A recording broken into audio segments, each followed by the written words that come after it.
السلام علیکم ورحمۃ اللہ وبرکاتہ۔ الحمد للہ وکفا وسلام علی عبادہ الذین اصطفى، اما بعد فاعوذ باللہ من الشیطان الرجیم، بسم اللہ الرحمن الرحیم۔ الا ان اولیاء اللہ لا خوف علیہم ولا هم يحزنون الذین آمنوا وکانوا یتقون۔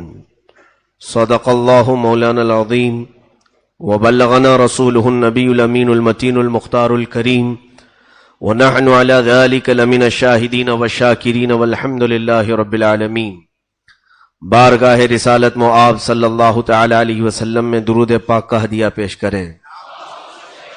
اللہم صلی علی سیدنا و مولانا محمد معدن الجود والکرم، منبع العلم والحلم والحکم، والہ واصحابہ الکرام وابنہ الکریم، وبارک وسلم صلاة دائمة سرمدا ابدا۔ بگرداب بلا افتادہ کشتی، ضعیفان شکستارا تو پشتی، بحق خواجہ عثمان ہارونی مدد کن یا معین الدین چشتی۔ خواجہ ہند وہ دربار ہے اعلیٰ تیرا، کبھی محروم نہیں مانگنے والا تیرا۔ عزیزان گرامی وقار، آج ہم ہمارے سلطان، ہمارے بادشاہ کی بارگاہ میں خراج عقیدت پیش کرنے کے لیے حاضر آئے ہیں۔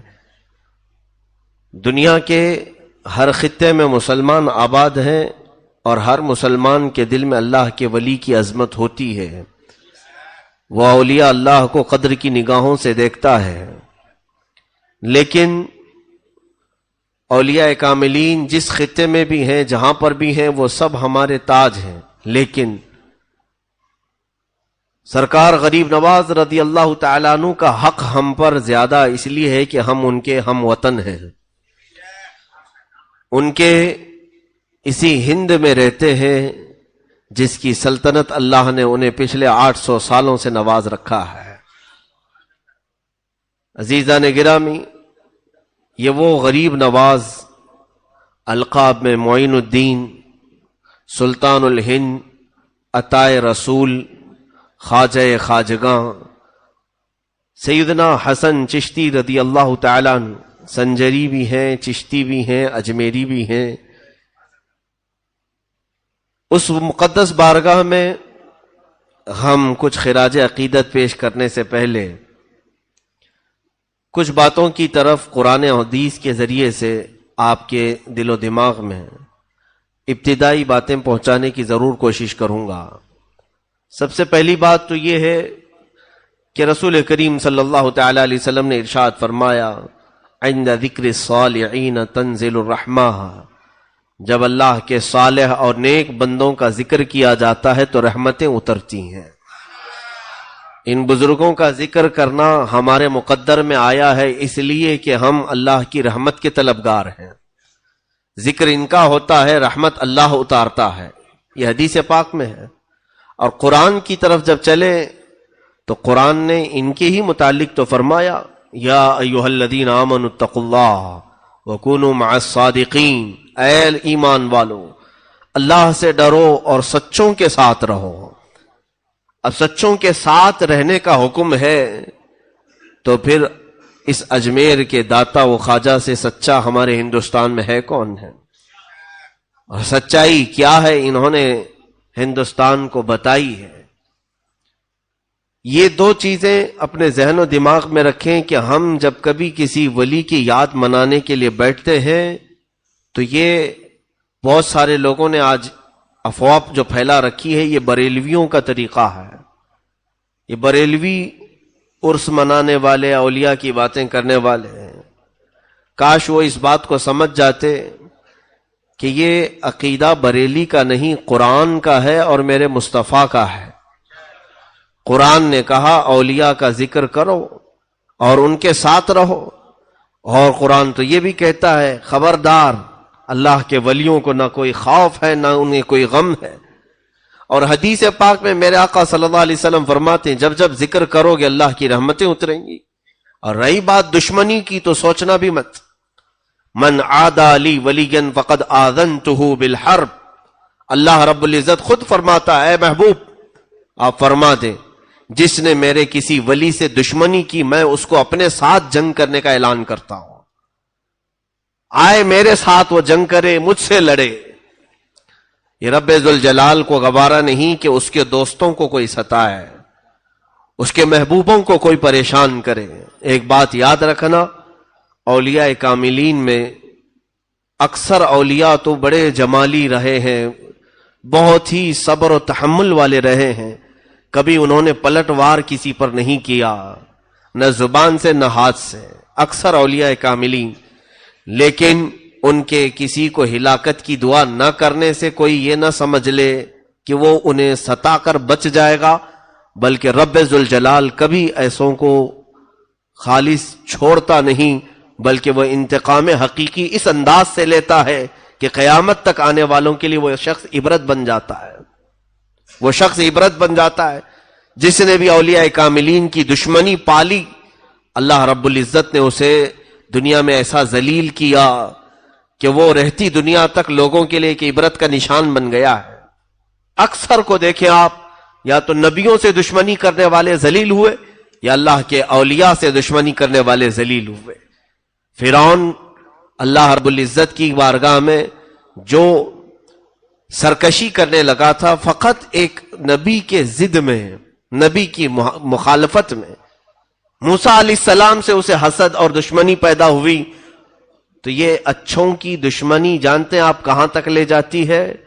اس کے عقیدے کی طرف لے جاتی ہے۔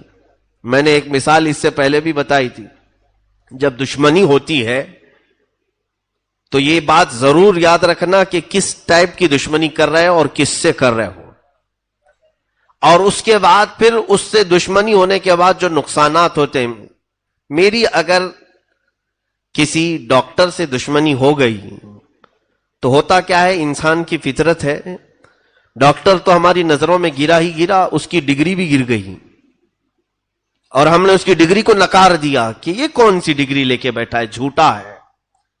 اور اس کے بعد اگر وہ اپنی ڈگری کی سرٹیفکیٹ دکھا بھی دیا تو دشمنی کی وجہ سے ہم اس میں عیب تلاش کرنے شروع کریں گے کہ اس کی ڈگری میں یہ خامی ہے، اس کی ڈگری کمال کو نہیں پہنچی ہوئی۔ دشمنی شخص سے تھی لیکن بڑھتے بڑھتے اس کی ڈگری تک پہنچ گئی۔ اب اس کے بعد اس کے بولنے سے نفرت، اس کے چلنے پھرنے سے ہمیں نفرت، دشمنی اس کے اخلاق تک لے جاتی ہے اور بہت اوپر تک لے جاتی ہے۔ اسی لیے جیسے مثال کے طور پر ہم سے دشمنی کرنے والے، میں تو مخالفت کرنے کی کھلی اجازت دیتا ہوں، میں ہمیشہ یہ کہتا ہوں کہ مجھ سے اگر کسی کو اختلاف ہے تو اس کا حق ہے، میں بھی انسان ہوں، آپ بھی انسان ہیں، مجھ سے اختلاف کرنے کا آپ کو پورا حق ہے، ضرور اختلاف کریں مجھ سے، لیکن اس اختلاف کو جب بڑھاوا دو گے تو ہوگا کیا؟ صرف آپ کا اختلاف اور آپ کی دشمنی مجھ سے نہیں رہ جائے گی، میری پڑھی ہوئی قرأت سے بھی دشمنی ہو جائے گی، میری بیان کی ہوئی حدیثوں سے بھی دشمنی کرنے لگ جائیں گے، ہمارے بیان کردہ تفسیر کو بھی تم ایک بار گمراہی کہہ دو گے اور خود کافر ہو جاؤ گے۔ یہ دشمنی ذات تک نہیں باقی رہتی بلکہ پھر اس کے کاموں تک بڑھ جاتی ہے۔ اسی لیے فرعون نے کیا کہا، موسیٰ اگر خدا تعالی مجھے خود بتا دیتا کہ میں تجھے پالتا ہوں تو میں مان لیتا، لیکن موسیٰ کا وہ خدا ہے اس لیے نہیں مانوں گا۔ دشمنی موسیٰ سے تھی، اس لیے موسیٰ کا جو خدا ہے میں اسے نہیں مانوں گا، اس کے خدا کو میں کیوں مانوں؟ تو دشمنی جب کسی سے ہوتی ہے تو اس کے بڑوں سے اور اس کے پورے سلسلے سے دشمنی ہو جاتی ہے۔ اسی لیے جس نے بھی اولیاء کاملین سے دشمنی کی ان کی لمبی چوڑی فہرست ہمارے پاس ہے۔ تو پھر انہوں نے تمام اولیاء کو، ان کے مرشدوں کو، ان کے مشائخ کو، ان کے نسب کو گالیاں دینا شروع کیا، جیسے کہ سرکار غریب نواز رضی اللہ تعالیٰ عنہ سے جس کو نسبت ہوئی، اب ان کے نام کے برے معنی وہ تلاش کرنا شروع کیا۔ خواجہ کا مطلب یہ ہوتا ہے، معین کا مطلب یہ ہوتا ہے۔ دشمنی کسی ولی سے تھی اور وہ ان الفاظ کی تحقیق میں چل پڑا اور نادان ایسے منہ کی کھایا اور دھوکہ کھایا کہ رسول پاک صلی اللہ علیہ وسلم تک دشمنی کر لیا۔ جب کہا جائے کہ عطائے رسول بھی ہیں وہ، تو سیدھے کیا کہنے لگا کہ رسول نے اگر انہیں عطا کیا تو رسول بھی صحیح نہیں ہے. معاذ اللہ رب العالمین. دشمنی کہاں سے کہاں تک لے گئی. اسی لیے سوچ سمجھ کر کے کسی سے اختلاف کرنا کہ کہیں تمہارا اختلاف تمہیں خدا کی دشمنی تک نہ لے جائے, رسول کی دشمنی تک نہ لے جائے. اولیاء کاملین کی گستاخی اور ان سے دشمنی میرے عزیزوں یہ ہماری ہلاکت کا سب سے بڑا راستہ ہے. جب قرآن نے کہہ دیا کہ ان کے ساتھ رہو تو اسی میں عافیت ہے. اب آج ہم اس شہنشاہ ہند کے دربار میں حاضر ہیں. تھوڑی دیر کے لیے آپ توجہ کریں گے تو میں آپ کو اجمیر معلّہ پہنچا دوں گا, اور تصور میں تمہیں غریب نواز کا روضہ مبارک نظر آ جائے گا. اور ہم صرف اجمیر نہیں, ان کے آبائی وطن پہنچتے ہیں جہاں سرکار غریب نواز رضی اللہ تعالیٰ عنہ کی ولادت باسعادت ہوئی. سنجر کا وہ علاقہ, غریب نواز کے والد گرامی سید غیاث الدین رضی اللہ تعالیٰ عنہ اور ان کی والدہ بی بی ام الورا, دونوں حافظ قرآن تھے, دونوں عالم تھے, ماں بھی اور باپ بھی. اور یہ تقریباً 537 ہجری کے قریب کا کچھ واقعہ ہے. سنجر کا علاقہ مشہور تھا, پورے کے پورے علاقے میں جو لوگ رہتے تھے وہ کوئی ایسا نہیں تھا جو تہجد نہ پڑھتا ہو. پورے گاؤں میں, اس سنجر میں جہاں پر غریب نواز کی پیدائش ہوئی, پورا علاقہ تہجد گزار تھا. تہجد میں کسی کی قضا نہیں ہوتی تھی, اس میں وہ لوگ کمپٹیشن کرتے تھے, سبقت لے جاتے تھے. ایک رات ایسی آئی, 13 رجب المرجب تاریخ یہ بتائی گئی ہے, 13 رجب کی تاریخ تھی, اور آسمان پر آدھی رات میں ہی سفیدی ظاہر ہو گئی, اور اتنی سفیدی سی آئی کہ لوگوں کو گمان ہونے لگا کہ صبح صادق ہو چکی. صبح کی سفیدی جیسے نمودار ہوتی ہے, آدھی رات میں ہی سفیدی ظاہر ہوئی. تو جس کی آنکھ کھلی وہ بے ساختہ دوڑتا ہوا باہر آیا کہ ہائے میری تہجد قضا ہو گئی. سوئے ہوئے تھوڑی سی آنکھ کیا لگی کہ آنکھ کھلی تو دیکھا روشنی ہے, اور جب صبح کی روشنی آ گئی تو تہجد کا وقت ختم ہوا. سنجر کے علاقے میں یہ خبر پھیلی, اور جتنے متہجد تھے, جتنے تہجد گزار تھے, سبوں کو ظاہر سی بات ہے وہ بزرگوں کا تال میل بہت اچھا تھا کہ ایک عبادت کرتا تو دوسرے کو اٹھا بھی دیتا تھا, دوسرے کو تعاون بھی کرتا تھا.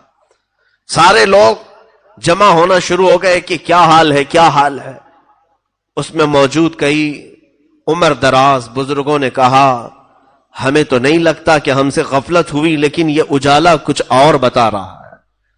وہ سب سنجر کی جامع مسجد کے قریب پہنچے تو دیکھا جامع مسجد کے خلف میں قریب میں ایک گھر پر آسمان سے جھما جھم نور کی روشنی برس رہی ہے, نورانی قندیل لٹکی ہوئی ہے.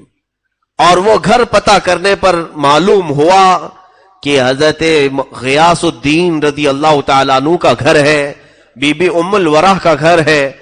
تو کئی تہجد گزار بزرگ وہاں پر جمع ہوئے کہ آدھی رات میں اجالا اور ان کے گھر سے اجالا. ابھی یہ سب کشمکش میں تھے کہ غیاث الدین کا دروازہ کھلا, ایک دایا باہر آئی اور معین الدین کی ولادت کی خوشخبری سنائے. حسن چشتی رضی اللہ تعالیٰ عنہ غریب نواز کی ولادت کی تاریخ میں لکھا گیا ہے آدھی رات میں پورا سنجر روشن تھا. رات آدھی ہے اور تہجد پڑھنے والے اس گمان میں آ گئے تھے کہ صبح ہو گئی اور ہماری تہجد قضا ہو گئی. لیکن پتہ کرنے پر, جانکاری حاصل کرنے پر یہ معلوم ہوا کہ یہ نہ صبح ہوئی ہے نہ سفیدی ہوئی ہے, بلکہ یہ کوئی اور صبح معین الدین لے کر کے آیا ہے. کفر کے ظلمات میں, شرک کے اندھیریوں میں معین الدین نام کا ایک چہرہ ایسی سفیدی لایا ہے کہ یہ سفیدی اب وہاں سے نکلی تو ہندوستان میں آئی, اور ہندوستان میں بھی جب وہ آئے تھے یقیناً یہاں بھی بہت اندھیرا چھایا ہوا تھا.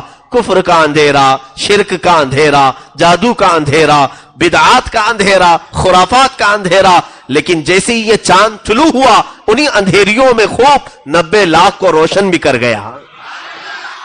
عزیزان گرامی، معین الدین حسن چشتی رضی اللہ تعالیٰ عنہ کی ولادت باسعادت کے بعد ان کے والد ان کی اہلیہ سے، اپنی اہلیہ سے کہتے ہیں، ام الورا سے، بچے کا نام کیا رکھنا چاہیے؟ ام الورا کہتی ہیں، مشورہ چل رہا تھا شوہر بیوی میں، پہلا بچہ ہے تو ماں کہتی ہے سرکار غریب نواز کی، ہمیں مشورے کی ضرورت نہیں، بلکہ میں اس بچے کے حمل کے دوران کئی بڑے مشائخ کو خواب میں دیکھا ہے اور انہوں نے مجھے مبارکبادی دیتے ہوئے کہا ہے کہ تیرا پیٹ حسن ہو، تیرا مولود حسن ہو۔ حسن کا مطلب ہوتا ہے خوبصورت، جمال والا۔ تو یہ مشائخ نے میرے حمل کے دوران مجھے رات میں کئی ایسی خوشخبریاں سنائی تھی کہ تیرا پیٹ، تیرا شکم حسن ہو اور تجھ سے پیدا ہونے والا حسن ہو۔ حسن کا مطلب خوبصورتی، تو کیوں نہ ہم ان مشائخ کی اسی بشارت پر بچے کا نام حسن رکھتے ہیں۔ اور پھر جب ان دونوں نے حسن نام رکھا تو غیب سے ندا آنے لگی، حسن معین الدین، حسن معین الدین، یعنی یہی حسن ہے جو دین کی مدد کرے گا۔ معین کا مطلب ہوتا ہے مدد کرنے والا۔ اب یہ بچپن کی آپ کی ولادت کے بعد پرورش جو ہوئی، اب اس میں بتانے کی چندہ ضرورت نہیں، آپ کو میں بات بتا دوں۔ سرکار غریب نواز رضی اللہ تعالیٰ عنہ آل رسول ہیں، سیدہ کائنات فاطمۃ الزہرا رضی اللہ تعالیٰ عنہ کی آل، جو حضرت امام حسین اور حضرت امام حسین رضی اللہ تعالیٰ عنہ سے امام زین العابدین، یہ جو سلسلہ چلا ہے، اور سیم ٹو سیم سلسلہ جو غوث پاک کا ہے وہی سلسلہ سرکار غریب نواز کا ہے، سیم۔ اور رشتے میں آپ کو میں بتاؤں، غریب نواز کی ماں حضرت بی بی ام الورا حضور غوث پاک رضی اللہ تعالیٰ عنہ کی سگی چچیری بہن ہے۔ گویا کہ سرکار غریب نواز غوث پاک کے کیا لگے؟ بھانجے ہوئے۔ بی بی ام الورا غوث پاک کی بہن ہے، چچا کی بیٹی ہیں، اور حضرت غوث پاک کا جو حسینی سلسلہ ہے باپ سے، وہ حضرت خواجہ معین الدین کی ماں سے حسینی سلسلہ ہے۔ اور غوث پاک رضی اللہ تعالیٰ عنہ کا والدہ ماجدہ سے حسینی سلسلہ ہے، اور ان کا والدہ ماجدہ کا سلسلہ حسنی ہے۔ دونوں میں اتنی مشابہت ہے کہ وہ حسنی اور حسینی سید ہیں، اور یہ بھی حسنی اور حسینی سید ہیں، نجیب الطرفین ہیں۔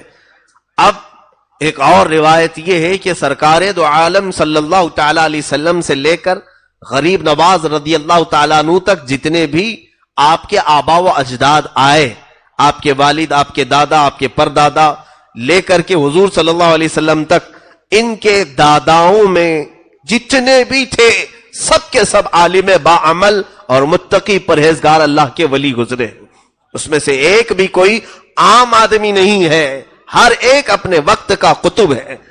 ظاہر سی بات ہے حضور پاک صلی اللہ تعالی علیہ وسلم کی وہ امانت جس گھر میں قطبوں کے ذریعے سے، اقطاب کے ذریعے سے آئی ہو، تو پھر اس کی تربیت کس شان سے ہو رہی ہوگی۔ آپ بچپن میں ہی حافظ قرآن بنے۔ سرکار غریب نواز رضی اللہ تعالیٰ عنہ کا سب سے پسندیدہ مشغلہ قرآن کی تلاوت، کہیں پر بیٹھے قرآن پڑھتے تھے، گھر میں بیٹھے قرآن، باہر بیٹھے قرآن۔